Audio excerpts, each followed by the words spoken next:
Thank you so much for coming on our podcast. This is Apurv, your host today. I am based out of India and I am representing Best Views Reviews, which is an e-commerce decision analytics website, which basically summarizes all reviews for products. So would love to know more about you. Thank you, Apurv. It's great to talk to you.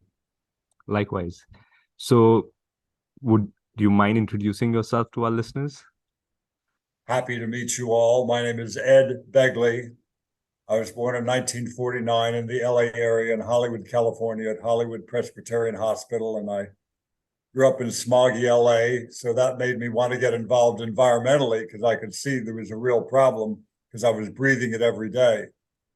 So by the time 1970 rolled around, which was the first Earth Day in that year, 1970, I was really, very much, given to do something, in my personal life to make a difference. So I started recycling. I became a vegetarian, and I started using all sorts of, environmentally sound cleaning products. And back then I was on a real budget. So it was, like baking soda instead of Comet or some harsh cleanser, and vinegar and water to clean glass because I didn't have a lot of money. But I kept thinking there must be a better way to do a product that cleans as good as Windex or one of those other products.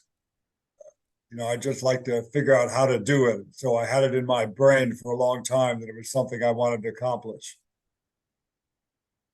Wow, that's really cool. So how did you actually uh, go about developing these eco-friendly products? I'm not a chemist. I don't have a degree in any science. I'm an actor, but I always had a keen interest in science. So I played around with things myself a bit to try to get something that, cleaned better than, just baking soda or vinegar and water. And then fortunately, I met some people who had a good formula. There was a guy named John Watt. He's still around. He has a wonderful cleaning product that I worked with him for years. But I was looking forward to having more SKUs. SKU is a product, SKU, I'm telling you, you know that very well. And so I just had two different SKUs, two different products. And I got very busy with my acting career back after I launched the products in 2004. By 2009, I guess it was, I just got super busy. Maybe even though it was 2008, perhaps. And so I discontinued that line because I was shipping out of my garage and I focused on my acting, and I kind of gave up on that for a while. Then I met this fellow, Mark Cunningham, and he had a company called Lab Clean, and he had some wonderful products. And I knew enough about, things chemically, the way they worked, to knew he was really onto something. So I worked with him and his chemist, and we came up with some great products. We have a pet stain and odor remover. We have a glass cleaner, an all-purpose cleaner, pet shampoo, lots of different products that are all very good cleaners and very important to me. So they're also non-toxic. So what do you mean by non-toxic? They don't have any chlorinated hydrocarbons in them. They don't have any ammonia. They don't have some of the things you look at the list of ingredients in some of the other products, and they're quite harsh. And so we use all plant-based stuff and very safe compounds, because you've got kids crawling around on the floor in some households, pets on the floor licking their paws, kids are licking their fingers, putting them in their mouth, and they're crawling around on a floor that's been washed with something that's, not safe.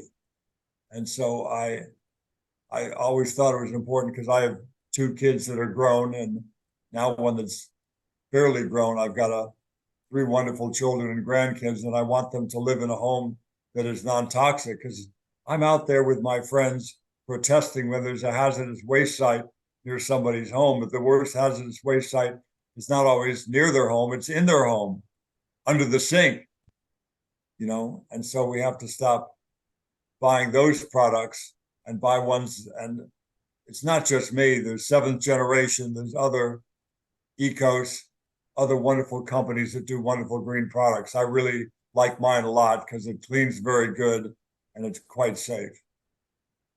And how can users actually purchase these products? Say that again. So, how can users actually purchase these products? Oh, you can get them at Amazon. They're available at Amazon or at edbegley.com. Begley's best. All you got to remember is just Begley, my name, Begley, and cleaning products. If you say type in Begley cleaning products, it'll come up. You can buy them. Again, Amazon's a very easy way, and there's other ways. And I think this very week that we're sitting here talking, I think this is the week that they get shipped to Costco stores. So Wow. Costco's a big chain in the States, and I think it'll do very well there. Wow, congratulations. So, Thank you. among all the distribution channels, like how has your experience been? How has the success been? It's been very good. It's been slow and growing, but that's good. It's important to go slow if you need to make sure you get it right. You don't have a bunch of, you know, activity and even lots of sales to different companies, but you're not poised and ready to support, that need for product should you hit it big. And I found that's what happened to me the first time I started to have a cleaning product company. I got a lot of demand for the product and demand of my time, but I was still an actor, you know, before I was a cleaning products salesman, and I needed to focus on that, and so I hadn't the time. But now I have a wonderful relationship with this company, Lab Clean, and Mark Cunningham, and we have great products, and I can manage all his very minor demands that he has of my time to help him, with these products. Wow, that's nice. So, what are some plans for the future? I want to have a lot more products. I want to have a laundry soap. I want to have, dozens of products. I was always very impressed with my friend of mine, Nell Newman, the son of Paul Newman, an actor in the States, Paul Newman. He had a wonderful line of products, pasta sauce and salad dressing and all kinds of different products. Newman's Own was a company. That was a company that was dedicated, as mine is, to giving good portion of the money to charity. And so that's what we do as well. We're able to give a lot to different environmental groups that I believe in. And it's a good way to have a revenue stream that helps in some important ways. Wow, that's really nice.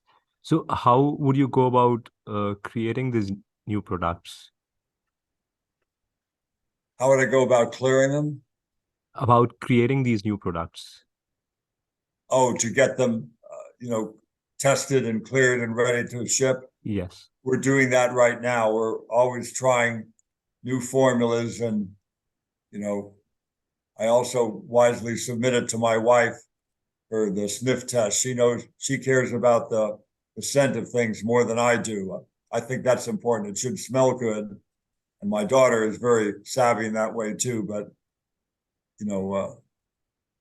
women often buy these products, and I find that they are more interested in the way things smell than I am. I don't care if it doesn't smell at all as long as it cleans, but others have other legitimate needs and desires. And so my wife has been a great partner in that way. Rochelle gives it her sniff test, as does my daughter Hayden. And if they like it, then we move forward. If they don't, we go back to the drawing board. Got it. Makes sense. Well, thank you so much, Ed. Thank you so much for coming on our podcast, The Product Life.